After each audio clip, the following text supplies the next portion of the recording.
Ой, да сонца дае. Ларыса Геніуш. Хто яна?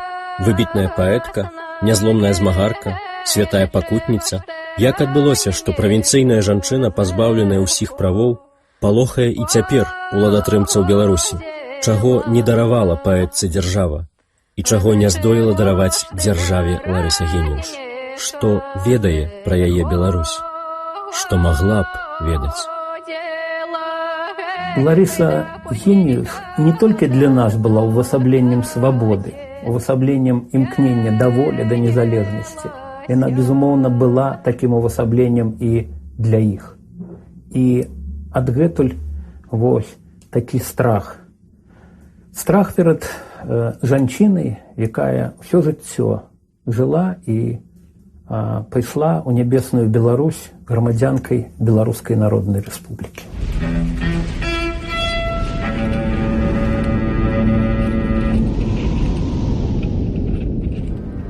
Дзядзька быў накрыты сваёй коўдраю, белая наўлечка якой была ўся ў крыві. Ён казаў мне, што прыходзіць канец яго жыцця, што ён быў адным з тварцоў акту 25 сакавіка 1918 году. Пасля смерці Крычэўскага з'яўляецца старшынёй БНР як выбраны народам сябра ўраду. Адыходзячы, хоча перадаць свае паўнамоцтвы дастойнаму чалавеку. Самы час працытаваць гэты дакумент. Вось што пісаў Васіль Захарка, будучы доўга і моцна хворым, што можа прынясці хутчэй кепскі, чым добры канец майму жыццю, я гэтым перадаю вам, пане інжынер, становішча старшыні Рады Беларускай Народнай Рэспублікі. Гэтым жа самым назначаю на становішча сакратара прэзідыума Рады БНР Ларысу Антонаўну Геніуш. Усе абавязкі, ляжаўшыя раней на мне, згодна з пастановай пленуму Рады БНР, ускладаюцца цяпер на вас. Прашу выконваць іх у духу беларускай дзяржаўнай незалежнасці і непадзельнасці. Трэба сказаць, што гаспадар Захарка, які чалавек быў таксама такога сялянскага мудрага розуму, ён якраз бачыў вот гэтую яе праўдзівасць і гэтую яе прынцыповасць і стойкасць у кожнай справе да канца. Жанчыны часцей вот неяк стаяць моцна, калі ўжо ў штосьці павераць. Кахаць – гэта кінуць сябе на алтар, то выковать велич ідею учыны, то попел падзеяў раз'іскрыць пажар, каб немагчымае стала магчымым. Кахаць – гэта гора мільёнаў адчуць, самой не заплакаць ад полымя болю. Кахаць – гэта мэты свае дасягнуць у жыцці маім, знача айчыне даць волю. Яшчэ і цяпер мне раптам светла так і шчасліва падумаецца, што трэба з'ездзіць да бабулі. Бабулей мы называлі сябрамі ў мэтах канспірацыі Ларысу Антонаўну Геніуш. Хоць я думаю, таварыш майор, якога мы мелі як бы на ўвазе, называючы бабулей, цудоўна ведаў, хто такая бабуля. Калі едзеш у Зэльбу, заўсёды адчуваеш, што нехта ў аўтобусе ёсць, які не проста так едзе. Гэта адчуваеш. Калі яго няма з Гродна, то ён ёсць з Валкавыска. У Зэльве ўвесь час сачылі. Колькі іх там было, як яны арганізоўвалі гэта. Яе не пакідалі ў спакоі. І не пакідалі ў спакоі тых, хто да яе заязджаў.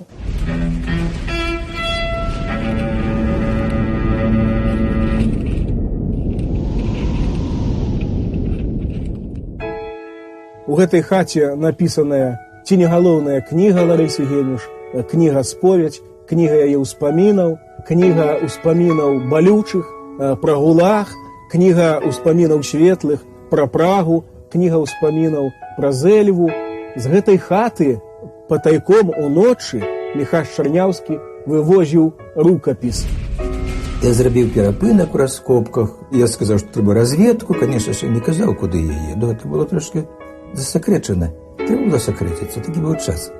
Я потым на аўтобус і туды ў Зэльву трапіў да яе, і в такой размове так, яна раптам ідзе ў спальню, а тут выносіць такую вот папку такими тасёмкамі, тоўстую такую, так завязаную, і так мне працягвае, кажа, рабіце з гэтым, што хочаце, Міхасіка, я вам давяраю. Такая фраза была. Я разгарную, бачу вот першы радок пра жлобаўцы і жлобаўцы. І я зразумеў, што гэта вот гэтыя ўспаміны, гэтыя мемуары. І я вот такі мароз пайшоў па целе ад гэтай адказнасці, страху, як гэта захаваць, што з гэтым зрабіць. Благословенны родны дом, жлобаўцы. Зямля да нас гаварыла. Яна разумела нас, акружала духам мінуласці ўсяго нашага народу і вялікай любоўю. Зямля была для нас усім – калыскай, хлебам, песняй, магілай. І я ўжо далей не мог уявіць. Так, мне трэба было хутчэй вырвацца з Эльвы, некуды прабрацца, недзе схаваць, размножыць, каб гэта захаваць. Я засунуў пад штурмоўку эту папку з рукапісамі, і на мне тут гарыць, разумееце, вот я адчуваю яе. Я праз поле ў лес, і кіламетры 2 улупіў лесам у бок Ваўкавыска, замесціць сляды, перад лесам азірнуўся, нікога няма, лягчэй, але ж я не магу пільнаваць на дарозе.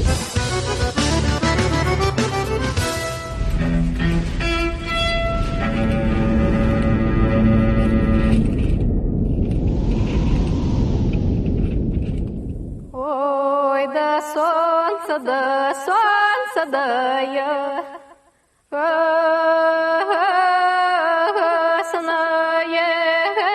да чего ж ты раненька заходила?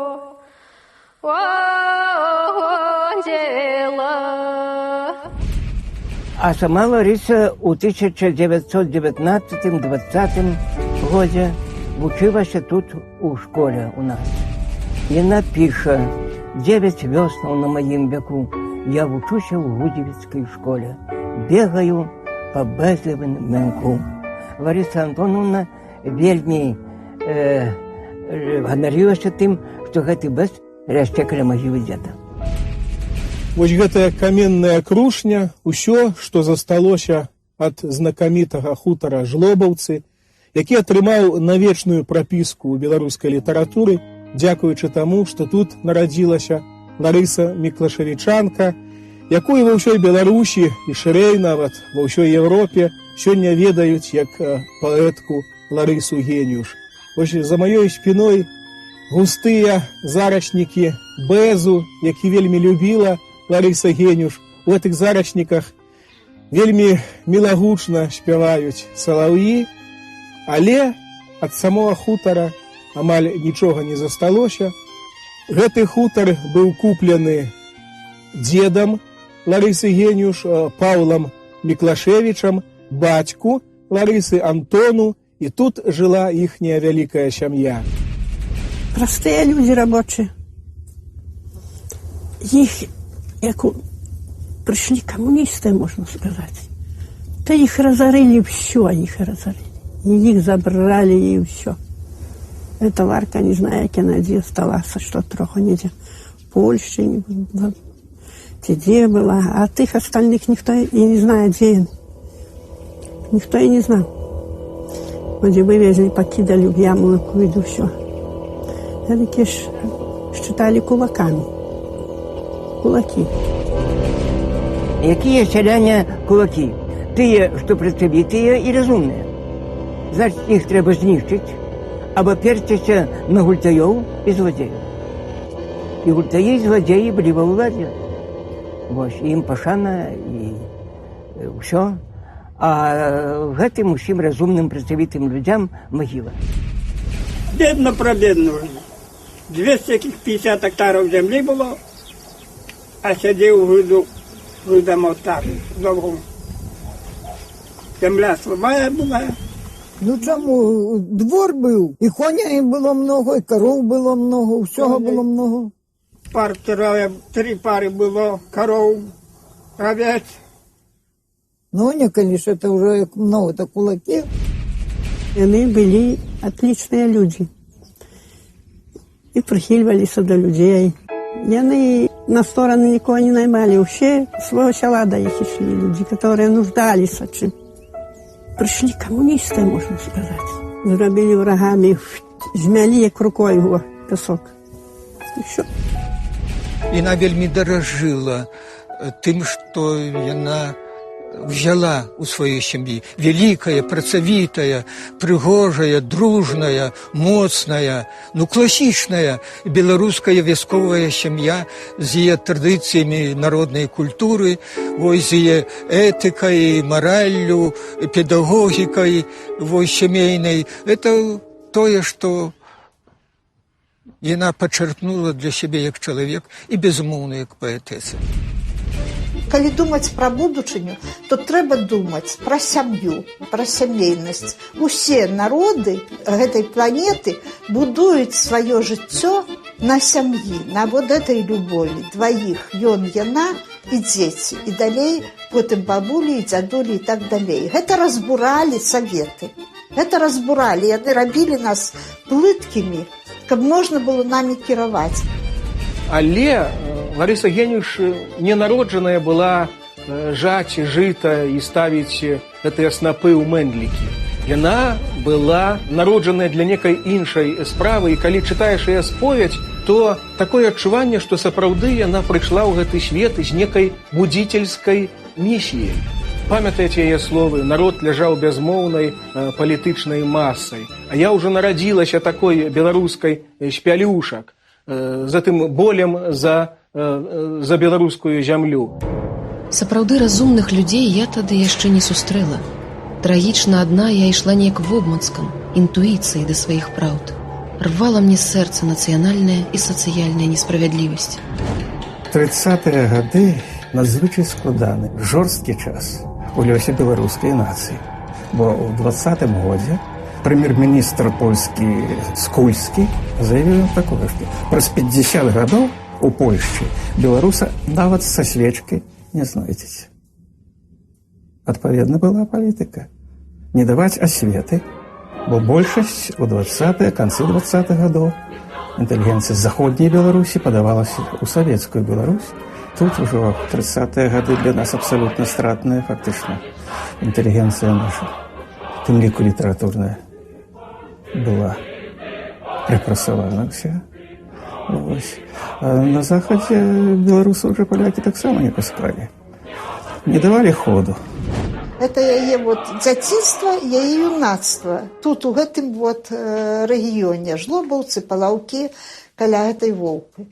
Дзе ўсё-таки была заходняя Беларусь. Было нероўнасць была. Было вельмі шмат бяды, вельмі шмат непраўды. Яна бачыла, як хлопцаў беларускіх польскія дэфензіва там лупілі. Некалькі разоў яна бачыла гэта сваімі вачамі. Цяжка было знайсці адпаведную працу пры Польшчы. Заставалася працаваць на зямлі і чакаць мужа. Падсведама я думала аб мужа нейкім, але ён мусіў быць беларус. Іван Пятрович, ён таксама быў вельмі цікавым, своеасаблівым чалавекам, і, можа быць, ён так незаслужана застаецца ў цяні сваёй вялікай жонкі. Па-першае, гэта быў вельмі адукаваны чалавек. Ён закончыў вельмі прэстыжны ва ўсе часы Карлаў універсітэт у Празе. Ён быў лекарам.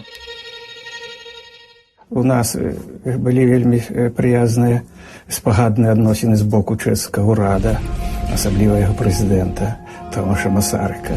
І беларусы ў 20-е гады штогод атрымлівалі 50 стыпендый з тым, каб хлопцы нашы з заходняй Беларусі маглі вучыцца ў вышэйшай школе чэшскай, Пражскім універсітэце і ў тэхнічных ВНУ чэшскай краіны, вельмі дэмакратычнай у той час. Іван Пятрович Генюш трапіў у Прагу маладым хлопцам яшчэ ў 1922 годзе. І гэта быў такі беларускі студэнцкі прызыў у Прагу. Вось гэты беларускі пражскі асяродак, мне здаецца, вось і быў той нацыянальнай кузняй для Івана Пятровича Генюша. Неяк так атрымалася, што лёс звёў яе з Іванам Пятровичам, але да таго часу, калі яна убачыла Івана Пятровича, яна была падрыхтавана ўжо именно для таго, каб ацаніць яго, вартасці яго як беларускага хлопца, які вучыцца ў Празе, а застаецца такім свядомым, такім годным, таким прыгожым. І на ўсё жыццё было закахана. Усё жыццё было закахана. А тут яшчэ каханы мужчына, такі элегантны, з Прагі. Яны абодва былі як кремень. А тое, што яна часамі бурчэла у споведзі, тут звычайна кожная жонка у мужика знойдзе нейкія недахопы. Дзядула – гэта вельмі важная постаць, пра которую некаторыя забываюцца. Таму што, так, правду кажучы, сапраўдная беларускасць Ларысу Антонаўну навучыў Іван Петрович. Не ўсе памятаюць пра то, што калісьці, калі яго мама пісала да яго лісты не па-беларуску, ён перастаў да яе адзывацца, сказаў, што пачне толькі тады, калі лісты будуць да яго прыходзіць на беларускай мове.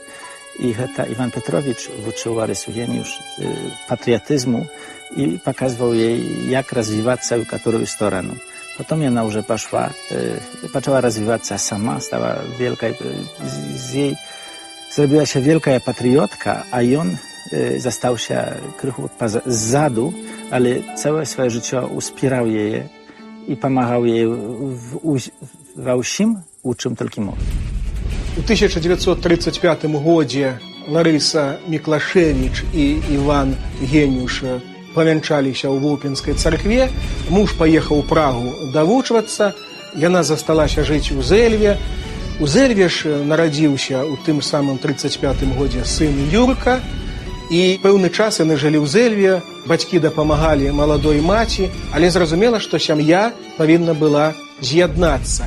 І вось тут цікавы эпізод. Для таго, каб выехаць Ларысе Геніуш у Прагу, нагадваю, што Зэльва ў той час знаходзілася у складзе польскай дзяржавы, польскія ўлады запатрабавалі ад яе, каб яна напісалася у дакументах выязных полькай, змяніла сваю нацыянальнасць. І яна катэгарычна адмовілася ад гэтага.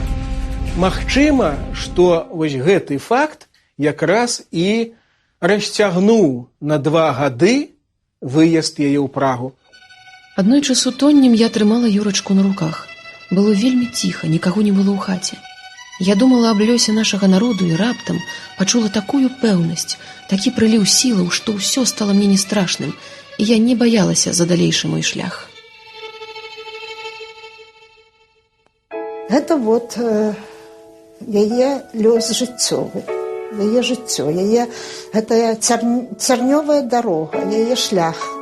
Вот, яе шлях з жлобаўцаў у Зэльву, з Зэльвы ў Прагу, з Прагі праз Еўропу, праз Мінск і на тыя страшныя дарогі. І назад, і тое, што яна не зламалася. Она была человеком не тутейшим. Адчувалася тое, што яна доўга жыла у Празе. Адчувалася і тое, што яна доўга была у ГУЛАГу.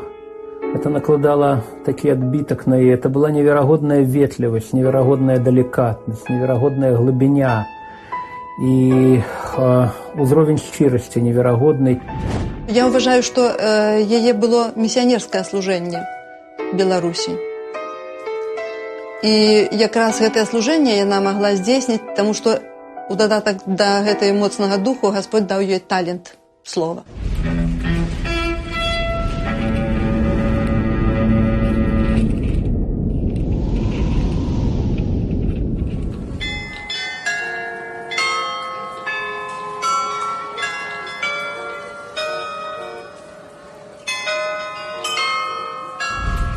Першы адрас Геніуша ў Празе, вось гэты дом, так званы Кашпарак. Цяпер гэта дом нумар 70 па вуліцы 5 траўня.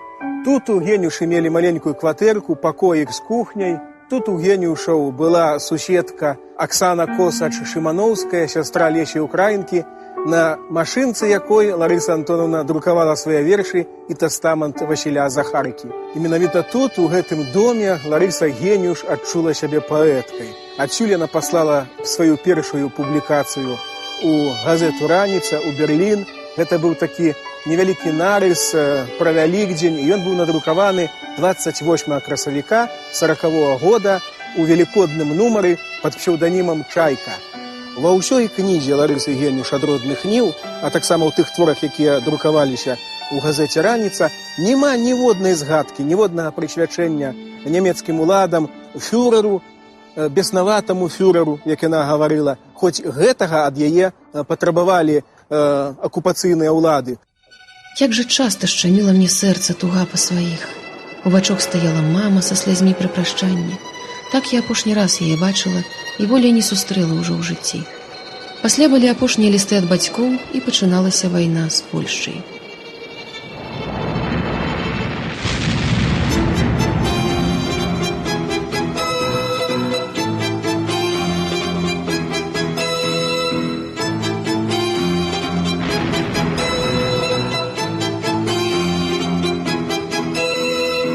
І ўжо ў той час, калі Ларыса і Янка Геніуш жылі ў Залатой Праже, на гэтым хутары адбываліся трагічныя падзеі.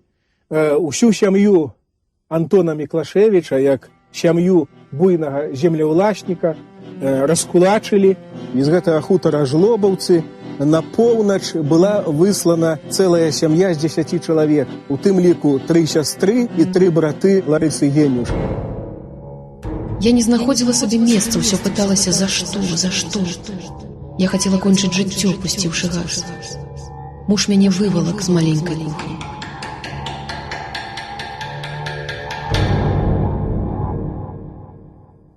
А братоў, што ёй не шкада такіх прыгожых братоў.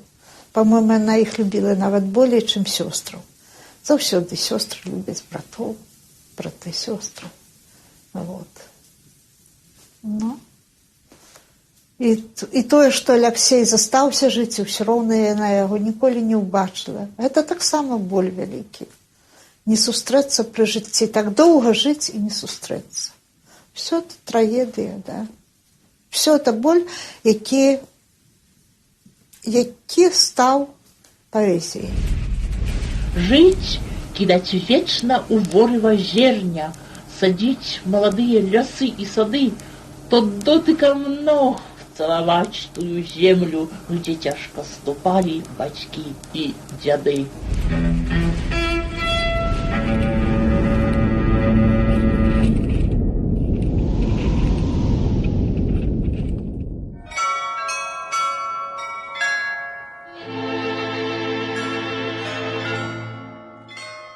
Альшанскія могілкі ў Праже. Тут увесну 1943 года адбылося пахаванне старшыні Рады БНР Васіля Захаркі, які памёр 14 сакавіка 1943 года. Ларыса Геніуш арганізоўвала пахаванне. На могілках было вельмі шмат народу, і беларусы, і ўкраінцы, і прадстаўнікі расейскай эміграцыі. І толькі двое з прысутных ведалі, што за некалькі дзён да сваёй смерці Васіль Захарка перадаў свае паўнамоцтвы адмысловым тастаментам новаму старшыні Рады БНР Міколу Абрамчыку і сакратару БНР Ларысе Геніуш.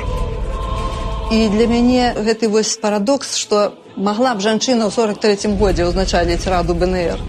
Ён успомніўся ў 97-м, калі старшынёй Рады абралі Івонку Сурвілу. Так што мы просто час губляем з-за нейкіх такіх вот кансерватыўных момантаў мыслення.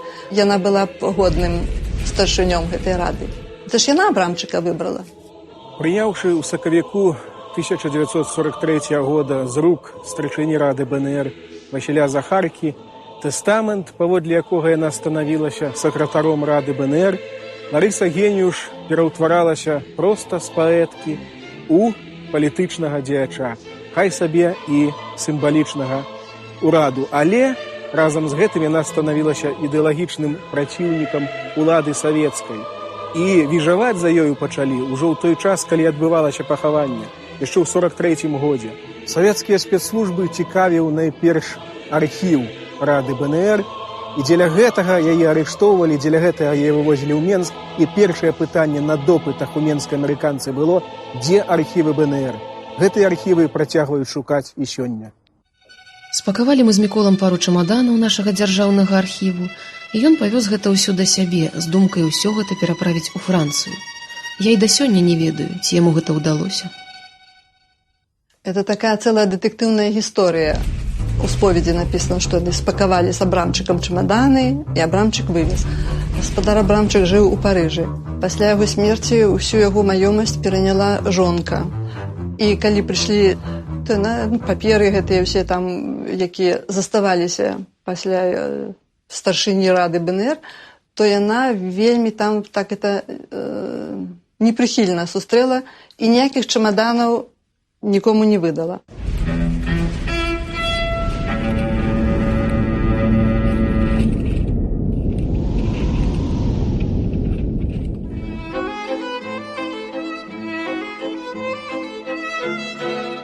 Мы знаходзімся ў Празе на плошчы Рэзачага, так званая Рэзачова намесце. Будзем спадзявацца, што з цягам часу гэтая плошча будзе называцца плошчай Ларысы Геніуш, бо вось тут дом Гежманова 7, куды геніушы пераехалі ў 1943 годзе. У гэтым доме Гежманова 7 Ларысу Геніуш ведалі як пані Дактарову. Так яе звалі чэхі. Ну, а беларуская грамада да яе прыходзіла, вядома, як да беларускай паэткі, таму што ўжо ў 42-м годзе была выдадзена яе кніга ў Празе. У гэтым доме працякалі іхнія і шчаслівыя імгненні жыцця, і трагічныя. Вось па гэтай вуліцы відавочна грукаталі савецкія танкі.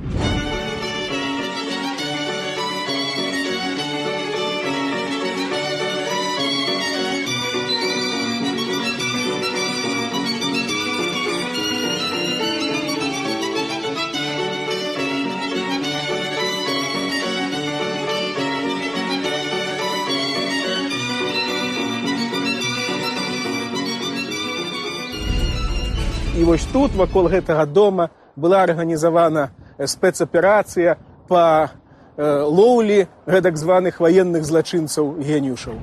Спачатку былі спробы агітацыі, гаварылі ёй савецкія агенты: пераязджайце ў Менск, мы дадзім вам кватэру, вы будзеце народнай паэтэсай. Геніуш ясна не пайшла на такую улоўку. Гэта штучкі кагабістаў, якія штучна абвінавачвалі людзей, наперад прыдумвалі, што зрабіць, каб такіх, як Ларыса Геніуш, знішчыць. Яны ж жылі не сённяшнім днём, яны будавалі планы на будучыню. Д'ябал будуе планы. І тады пачаліся проста спробы яе неяк выцягнуць, фізічна вылавіць. У адзін з дзён сям'я сядзела ў хаце, проста закрыўшыся на ключ, і не падавала ніякіх знакаў жыцця. Але яны ведалі, што салдаты там дзяжураць, і атрымалі загад нават дзяжурыць з нацягнутым брызентам. У выпадку, калі б Геніуш скочыла, то мелі загад злавіць яе жывой. І Геніуш апісвае драматычна вельмі гэты момант. Кажа: я стаю за дзвярыма, не дыхаючы, і адчуваю, што там нехта прыслухоўваецца. Але гэты выпадак скончыўся так, што заступіліся жыхары за сям'ю Геніушу. Яны пайшлі да мясцовых уладаў, да камітэта, сказалі: пакіньце гэтую сям'ю ў пакоі, мы іх ведаем, это нашыя людзі, пакіньце іх у пакоі. У 1945 годзе, калі ў Прагу прыйшлі савецкія войскі, Ларыса Геніуш разумее, што яе сям'ю чакае небяспека. Яна піша адчайныя лісты на адрас прэзідэнта Чэхіі. Яна піша лісты амерыканскаму амбасадару: ратуйце мяне, дапамажыце, паколькі я магу трапіць у рукі савецкай улады. І неўзабаве сапраўды ад чэшскіх уладаў яна атрымлівае чэхаславацкае грамадзянства. Прычым атрымлівае ў дзень 27 ліпеня. Гэта быў як падарунак Ларысе Геніуш да яе 37-годдзя. Як тут выкруціцца, як ратаваць сям'ю? Аб сабе я не думала. Праўда, уцякаць з немцамі, не маючы з імі нічога супольнага, лагічна не было па што. Але якая ў Сталіна логіка, калі ад яго капрызаў гінулі мільёны людзей.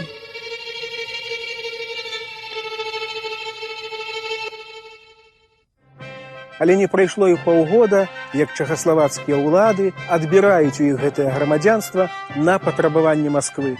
Геніушы ніколі не былі савецкімі грамадзянамі. Ужо на падставе гэтага чэхаславацкія ўлады маглі б неякіх ратаваць. Але, на вялікі жаль, і гэта не надае гонару чэхаславацкім уладам, яны бязмоўна згадзіліся з гэтай беззаконнай акцыяй. І у сакавіку 48-го года іх арыштоўваюць і неўзабаве высылаюць пад канвоем цераз Вену, цераз Львоў, цераз Баранавіча ў Менск, і далей пачаўся іх крыжовы шлях у савецкі гулаг. Надыходзіць другая пара выпрабаванняў. Для мяне яна будзе яшчэ страшней. Але Божа зямлі мае, Божа продкаў маіх, дай мне сілы вытрымаць найцяжэйшыя. Няхай вернасць мая і любоў мая будуць дастойныя мукаў тваіх некалькі вяковых. Моя Беларусь, галінка з твайго дрэва, пясчынка з палёў тваіх, несу табе рэшткі жыцця майго і маё сэрца. Як жа хачу пралажыць мукамі сваімі светлы след для заўтрашняй твае долі. Пакідаю вам усім на памяць словы мае і на міласць вашу маіх нашчадкаў. Яна была заглыбленая ў гісторыю народа і ў гісторыю свайго рода. І якраз на вобразе Ларысы Антонаўны, Ларысы Геніюш, вот мы павінны сёння, мы, хто думае пра будучыню Беларусі, пра то, каб мы засталіся на этой зямлі, таму што не можа чалавек пра гэта не думаць. Вот.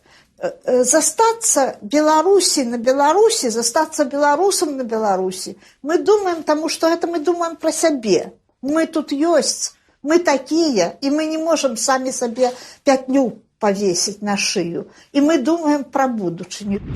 Яна ніколі не займалася палітыкай у такім традыцыйным разуменні палітыкам.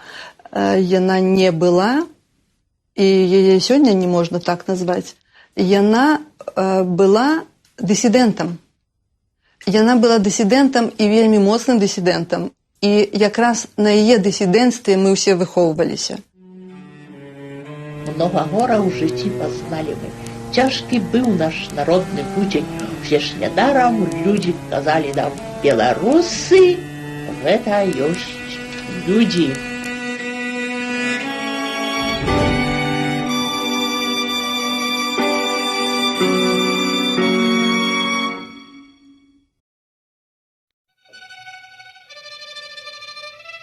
Ларыса Геніюш.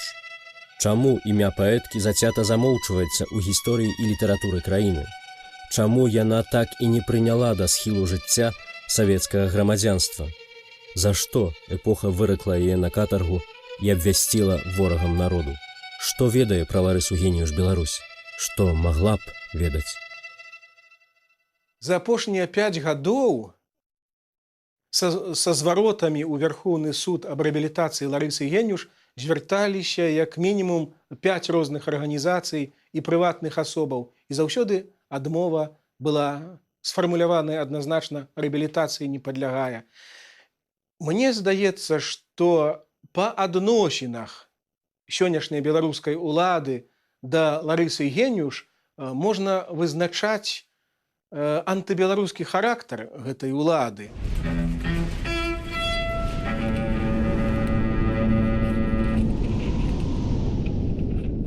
Мы знаходзімся каля Міклашавай аборы, вось так называецца гэтае збудаванне, мураванае з каменя. Зразумела, што такую абору каменную мог мець толькі багаты гаспадар, і сюды ў Жлобаўцы прыязджала з Ваўкавыска навучэнка тамтэйшай гімназіі Ларыса Міклашевіч.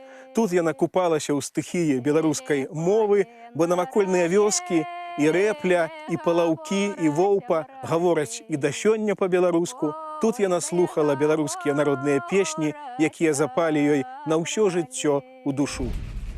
Телепшая раняя, телепшая позняя, ой, телепшая позняя. Ад колішняй абжытай сядзібы Міклашевічаў засталіся толькі 3 прыступкі ганку. З гэтай сядзібы са Жлобаўцаў Ларыса Міклашевіч ездзіла на вучобу ў польскую ваўкавыскую гімназію. Адсюль яна выходзіла замуж у Зэльву за Івана Пятровіча Геніюша, які надарыў яе такім незвычайным прозвішчам Геніюш. Потым у Празе Ларыса Геніюш выдатна засвоіла чэшскую мову, але ў паўсядзённым жыцці і ў Жлобаўцах, і ў Зэльве, і ў Празе яна размаўляла толькі на беларускай мове. Па-расейску яна гаварыла хіба толькі ў Гулагу.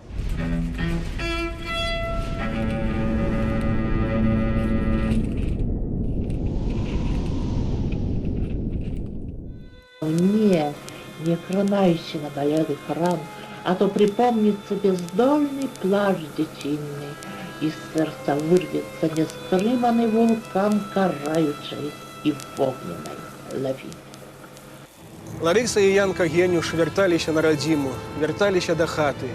Толькі хаты ўжо не было. Іх везлі ў закрытым грузавіку вось па гэтай самай дарозе, па якой мы едзем цяпер з Чэхіі праз Польшчу у Беларусь. Тады БССР, Беларусь савецкую. Я думаю, што ілюзій у іх таксама не было, чакаць літасці ад савецкай улады ім таксама не выпадала. А самае жахлівае, што ў Чэхіі іх разлучылі з сынам Юркам, з якім яны сустрэнуцца толькі праз бясконца доўгія гады.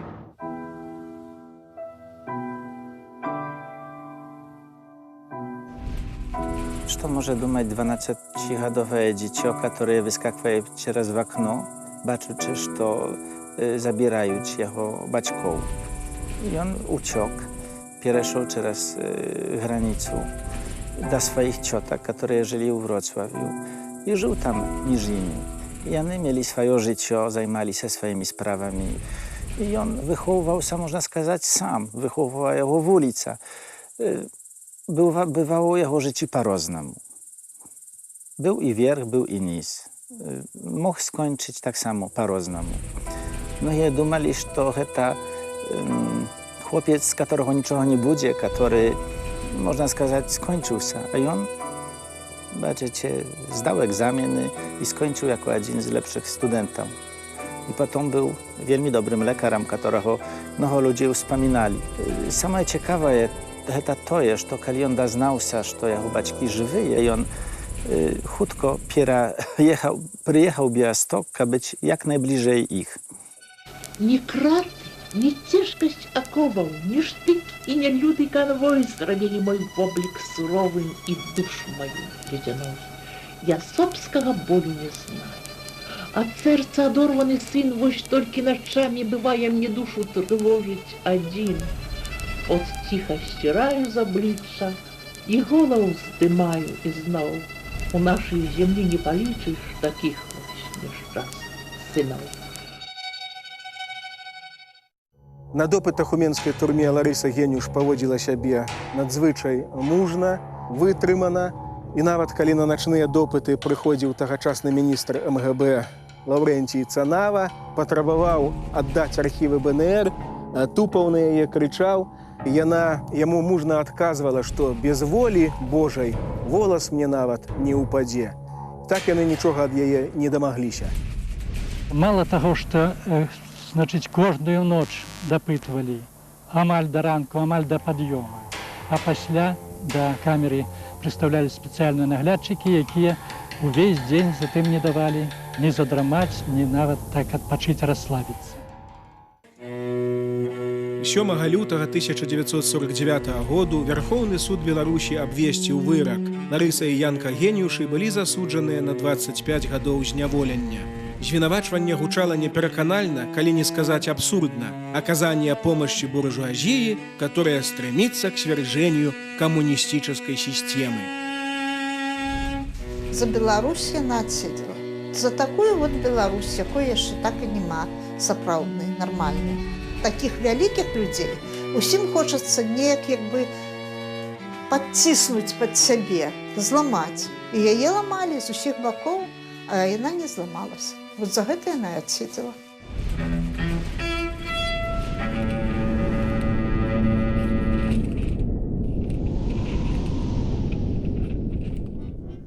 Чалавек, які прайшоў праз пякельныя выпрабаванні, праз той жа самы гулаг, гэта было сапраўднае пекла. Усе чытачы споведзі пра гэта ведаюць. Ён мае нейкае большае права на праўду. Ён ведае больш гэтай праўды, чым мы ўсе астатнія. Я атрымаў вестку ад украінкі, вестку, што ёсць на тэрыторыі іх лагера беларускі, і нават ёсць цікавыя. І сказала, што ёсць у яе сяброўка, і назвала прозвішча Генюш. Ці не выпадкова не паэтэса наша, якой мы так ганарымся, не Ларыса Генюш. І нарэшце, праз пэўны час, атрымаў вестку, у якой гаварылася, хто можа цікавіцца мной у краю, дзе дремлют львы и пануют гиены. Лариса Антоновна была неподкупной особой, и тому яе направляли на самые тяжкие працы. Яе назначили асанізатарам, вывозила нечистоты у бочках з лагера. Але ж усюды, дзе б яна не працавала, яна так годна сябе вела, як гаворыцца, з высока паднятай галавой, і стала знакамітай асобай на ўвесь лагер. Бог яе прыслаў у гэты час, у гэты жорсткі час, калі сядзелі ўсе вот такія, дужыя, моцныя, сапраўдныя. І яна была сярод іх, адна сярод многіх. І паслалі яе туды, каб там вытрымалі. Яна ж сілы там пісала, яна была глюкоза, яна давала ім сілы усім не зламацца, не павесіцца. Гэта была яе місія. Мне потым расказваў Мікола Канаш, які сядзеў з ёй у суседнім канцлагеры, на шахтах працаваў. Яны перапісваліся падпольна, не бачачы аднаго многа гадоў. Праз гэтыя у насілкі там ксівы так званыя засовывалі куточак, залеплівалі глінай, уже ведалі, якія насілкі, пасля пакідалі, прыходзіла змена жаночая, і ўжо гэтыя пісулькі ўсе выкалупвалі і па адрасах перадавалі. Так ён многа гадоў так з ёй перапісваўся, а калі вярнуўся ўжо у Жлобін, поехаў да яе ў Зэльву. Прыходзіць, стукаецца і кажа: «Я Мікола Канаш». Яна кажа: «А як вы не кажаце, што вы Мікола Канаш?» Ён папрасіў ліст паперы і ручку, і на куточку ліста паперы напісаў лацініцай «ЖБ», «Жве Беларусь». Это так яны падпісвалі кожную сваю ксіву. У куточку «ЖБ» пісалі лацініцай. Яна расплакалася, яны абняліся. Глянь, месяц спыніўся на сіняй мяжы, прашчаецца доўга з зарой з раніцай. Паволі зацягваю пояс тужэй, а гарачай рукою беру рукавіцы. Сегодня придется споткаться с пургой, за окнами ветер. Ну что ж, мы готовы. За вахтою недзе чакае конвой, такі быццам тундра, дзікі і суровы. Мяне не ацеплюць в смуту гэтых дзён грашовае полымя ціхае свечкі, распальвае грудзі інакшы агонь, натхнёныя ласкі, святы і агонь вечны.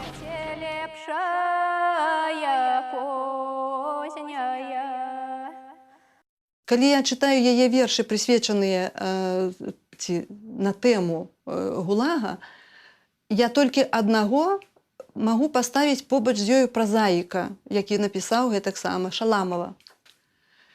Гэта напісана так, што ты гэта ўсё скураю перажываеш. Нават вялікі Салжаніцын напісаў гэта ўсё слабей.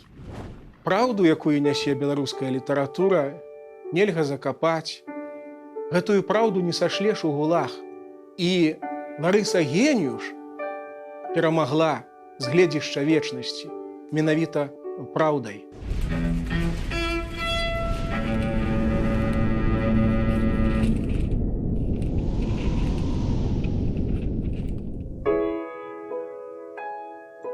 Я живу в доме, где жила Лариса Геніуш. Дом ничего, хоть он старенький, но уютный, можете зайти, поинтересоваться. Жить неплохо тут. Ну, народу, как я сказала, много приезжает, заходит. Даже не то, что у квартиры заходит, у подвалы заходит, даже каменчики той посмотрят, где яна была. Гэты дом чакаў іх 8 гадоў з беласмертнай поўначы, з ГУЛАГу. І гэты дом прытуліў іх, і тут яны жылі з 56-го года, Іван Петрович Геніуш до 79-го года, а Лариса Антоновна до 83-го года. Ну, зразу яны былі бедныя, вообще нічога не было ў іх. Хата была пустая, поразбіралі ўсё, што было бацькава тут, Івана Петровича. Ну, потом уже крыху аддалі ім. Яна вельмі ганарылася вот этой хатай, якую ёй Бог даў у Зэльве, хатай Геніушаў. Кожная шчылінка, кожны цвічок у гэтай хаце для яе быў вот нейкай памяццю па тых людзях, якія там жылі да яе. І прыяла на беларускую мову, вообще прыяла, і ўсё на беларускай мове было.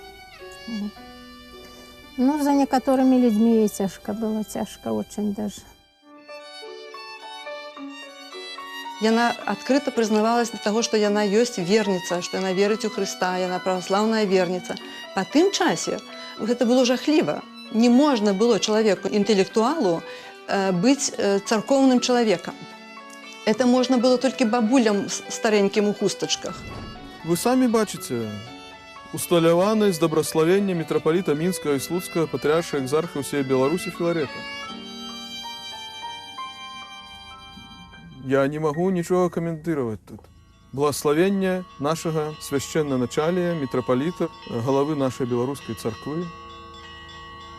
Что яшчэ комментировать? Моя хросна, Лариса Антоновна Гениш, была хросной не только у меня, а у многих хлопцов, девчат. Бо ў тыя часы ей не могла перашкодзіць улада быць хроснай.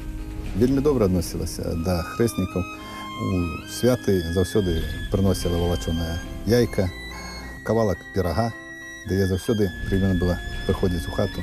Ніколі не адпускала з пустымі рукамі, частавала. На жаль, мы былі маладыя, не разумелі яе добра. Яна жыла па людскіх законах, і ўся Беларусь была яе раднёй, і ўсе дзяўчаты і хлопцы, і старыя бабулі, і рознага ўзросту людзі былі яе дзецьмі. Яна была запраграмавана на духоўную маці нацыі.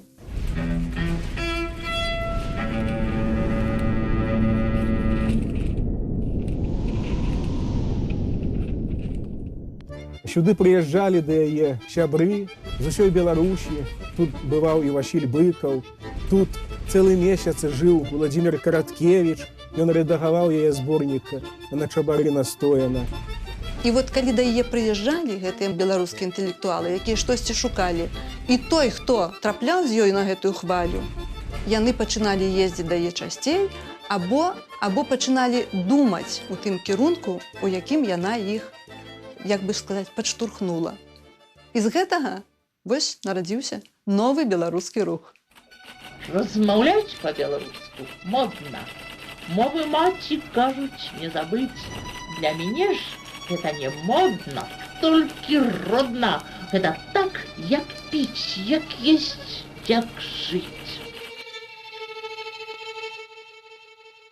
Это былі добрыя, светлыя, моцныя людзі, якія да яе прыязджалі. Усе гэтыя нашы мінскія археолагі, пісьменнікі, мастакі. Усе ведалі, што яны робяць, што яны едуць да Ларысы Антонаўны, што яны могуць выляцець з працы ці не атрымаць дзяржаўнай прэміі. Яна была, безумоўна, чалавекам дастаткова падазроным, і для гэтага былі падставы. Ну, скажам, калі мы прыязджалі да яе, у хаце імгненна з'яўлялася медсестрычка, якая рабіла Ларысе Антонаўне уколы. І мне хочацца верыць, што яна хоць калола ёй тое, што трэба было. Я паехала ў Зельву з такім цэлафанавым пакетикам з Польшчы.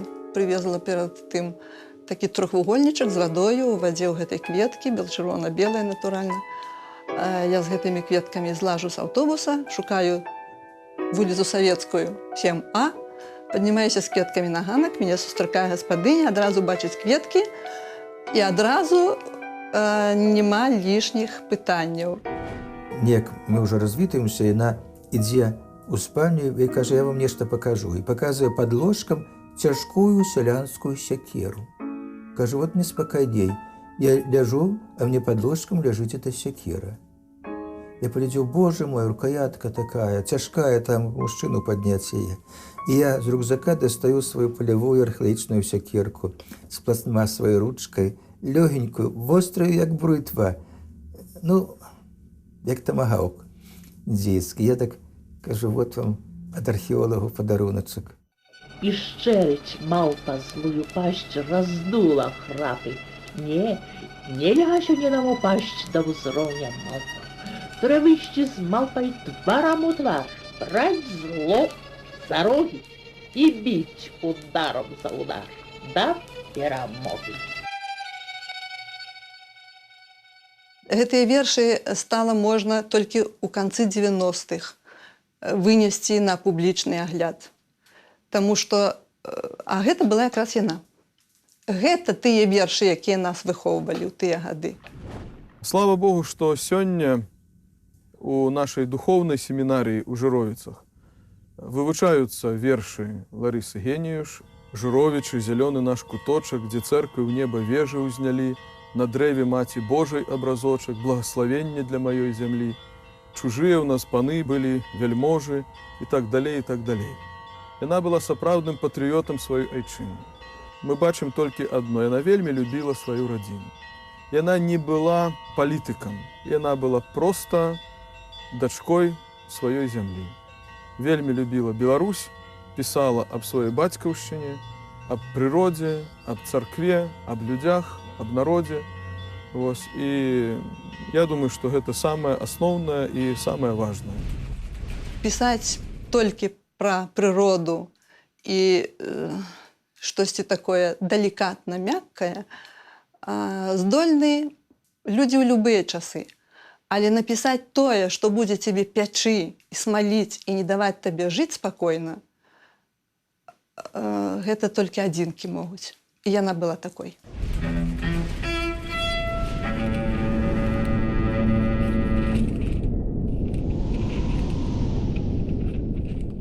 Лариса Антоновна навучила mnie życia, pisząc do mnie listy. Kiedy ja był mały, kiedy ja chodził w sadzik, te listy byli rozmalowane, różnokolorowe. Ja narysowała mnie to, co ja najbardziej lubił. Ja zawsze lubił zwierzę. To byli niedźwiedzi, to byli lisy, wałki, różne takie wielmi przyłożone malunki. Te listy byli dla mnie wielmi ważne. One mnie uczyli na każdym kroku tego, co ja mają w życiu robić, jakie ja mają być, jak mają dumać, u którym napramku mają iść. One mnie, można сказать, weli przez swoje życie. У 1968 праз 12 гадоў пасля вызвалення Ларысе Антонаўне нарэшце дазволілі выехаць у Беласток да сына і ўнукаў. Гэта быў яе адзіны выезд за мяжу пасля ГУЛАГу. Івана Пятровіча з Савецкага Саюзу так і не выпусцілі. Як думаецца, ён заставаўся закладнікам, гарантам ейнага вяртання. І калі яна ездзіла ў Беласток, яе прымалі не проста як маму Юркі Геніюша, бо ён на той час уже быў там у Беластоку, прынамсі, чалавек вядомы. Яе там прымалі якраз як сакратара рады БНР. Яна ніколі не гаварыла ціха.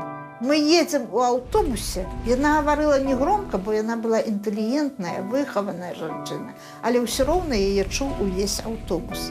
Яна гаварыла табе асабіста, але так, каб нічога лішняга, каб яны ўсе пачулі і зразумелі. Яна ўсведамляла гэта ад пачатку, ад нараджэння і да смерці. Яе была магчымасць пасля таго, як яна вызвалілася з лагеру, выехаць з Савецкага Саюза. Трэба было ўзяць новы шлюб. Якраз князь Базыль Святаполк Мірскі таксама пасля 11 гадоў лагера быў вызвалены, і ён, як нямецкі падданы, выязджаў з Савецкага Саюза, і ён прапанаваў ёй узяць развод з Іваном Петровічам і выйти за яго замуж, каб вывесці яе такім чынам з Савецкага Саюза. Но яна, як праўдзівая беларуская жанчына, яна не магла пакінуць Івана Петровіча. І таму гэта засталося толькі такім вот авантурным крокам князя Базыля. Але такія спробы былі. Это значыць, што былі людзі, якія разумелі яе талент і хацелі яе выратаваць любымі даступнымі сродкамі.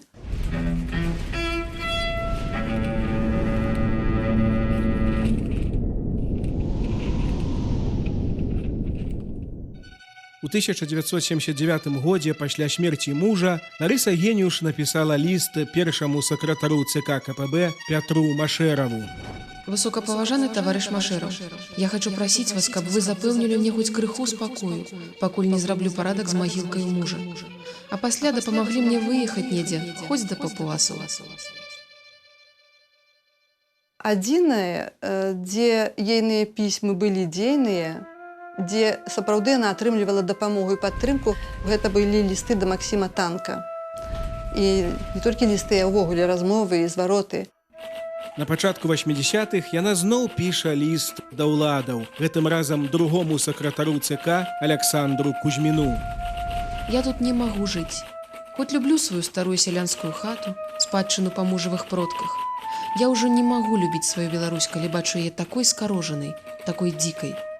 Тут загубілі жыццё ўсяго майго роду, зневечылі мой лёс, груба зневечылі талент. Прошу вас, поможите мне выехать недзе, где я могла бы век мой дожить. И напишите у листе, как это в одном из листей, не могу вспомнить, ветры Австралии кружаць мне голову, сябры клічуць мяне, здаецца, птушкой бы.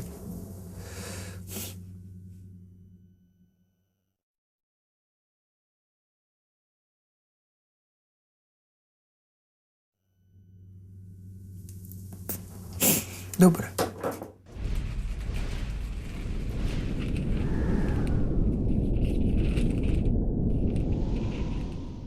Адной з нашых магістральных такіх тэмаў было браць ёй гэта, пісаць ёй гэта, зноў тут грамадзянства заяву ці не пісаць, уступаць ёй у саюз пісьменнікаў ці не уступаць. Таму што называе канкрэтныя прозвішчы, у чарговы раз прыязджалі і угаворваюць напісаць. Будзе, значыць, і матэрыяльная дапамога, і тое, і тое, і тое. Разумееце, так мы ж вельмі хацелі гэтага. Помню, прыязджалі мы цэлым гуртам: Карпюк, Бичель, Голуб, я. Все договорились паўплываць на яе нарэшце, тому што друкавацца ж трэба. Будзе магчымасць уступіць саюз пісьменнікаў, тады магчымасці для друку будуць добрыя. У іх столькі напісана. Это ж будзе для каго? Это будзе для чытача, для той же Беларусі. Вот так, значит, добра, хлопчыкі, добра, Данута, добра, добра. Мы нават звіліся, лёгка згадзілася з намі. Оказывается, это был просто дыпламатычны такі ход, нічога такога яна не збіралася рабіць.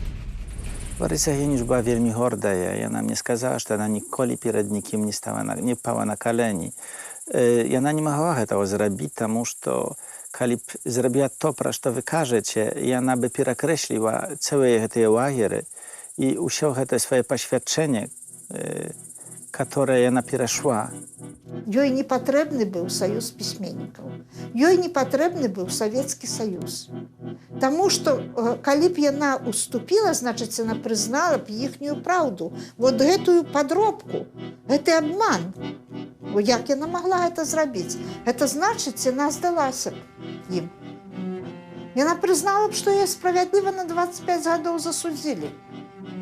За здраду чужой краіне, грамадзянінам, якой яна ніколі не была. Яна нарадзілася ў Жлобаўцах, а не ў СССР.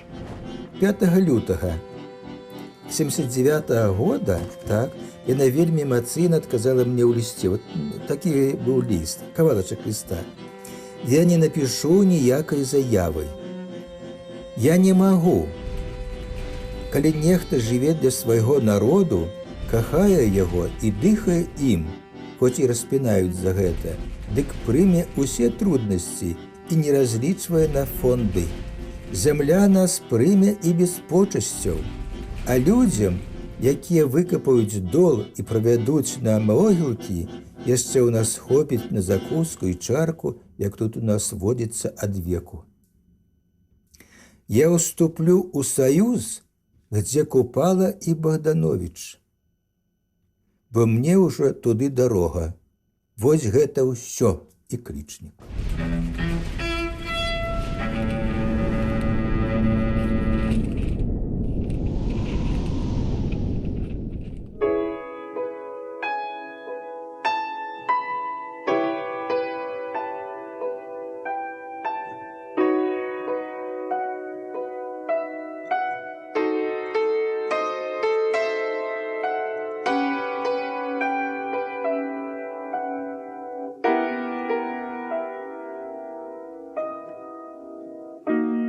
Чорная навіна пра смерць Ларысы Геніюш дазвалася ў многіх беларускіх сэрцах. Але я думаю, калі б мы жылі ў дэмакратычнай цывілізаванай краіне, тыя дні маглі б быць днямі агульнанацыянальнага смутку. днямі развітання з выдатнай паэткай, з нядломнай змагаркай за незалежнасць гэтай зямлі. Мяне страшэнна ўразіла, колькі людзей прыйшло практычна ўсё гэтае мястэчка. Я ніколі не чакаў, да не толькі я, іншы, я гаварыў, глядзіце, глядзіце, колькі людзей. Асабліва, калі выносілі труну ўжо з царквы. Практычна ўсе прыйшлі, ўсе. І гэта настолькі іх усхвалявала. І, разумееце, адчуваўся некі настрой, што ты вось праводзіш яе не адзін, а ты часінка вялікага цэлага. Па маіх падліках, на кожнага з тых, хто прыехаў ахаваць Ларысу Антоновну, было прыкладна двое тых, хто прыехаў сачыць за намі. Гэтыя людзі паводзілі сябе з выклікам. Яны згуртавана стаялі у час адпявання на Ларысы Антоновны ў Зельвенскай царкве. Яны спацыравалі па вуліцах, падыходзілі, слухалі нашы размовы. У 83-м годзе у запалоханай і дарэшты кантраляванай савецкай Зельве на вуліцу савецкую прыйшлі тысячы савецкіх усё-такі людзей, каб развітацца з несавецкай грамадзянкай, каб развітацца з вялікім чалавекам, з асобаю.